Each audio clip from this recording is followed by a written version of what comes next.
On the last day of 13th Aero India 2021 at Yelahanka Air Base in Bengaluru, a US Air Force B-1B Lancer bomber flew along with two Indian Air Force's light combat aircraft at Tejas.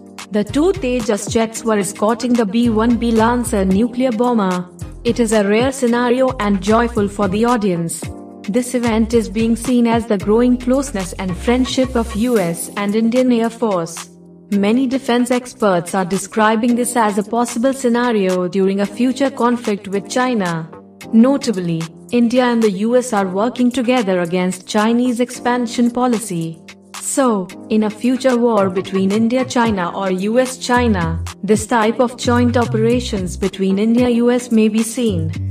The Boeing's P-1 bomber flew along with the Made in India light combat aircraft Tejas for first time at the inaugural event of the 3-day air show. The long-range, multi-role heavy bomber flew to Bengaluru last week from the Ellsworth Air Force Base in South Dakota in 26 hours to perform a flyby at the Indian Defense Expo. The supersonic bomber is capable of carrying out missions worldwide from its bases in the US and from forward deployed locations, said the US consulate in a statement here. With conventional payload of guided and unguided weapons in the US Air Force on board, the massive aircraft is considered the backbone of America's long-range bomber force.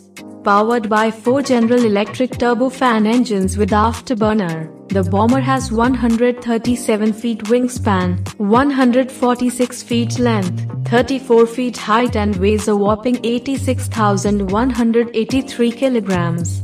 The bomber's maximum takeoff weight is 216,634 kilograms and it has a capacity to carry 120,326 kilograms and can fly at 900 miles per hour at over 30,000 feet, Boeing said in its fact sheet.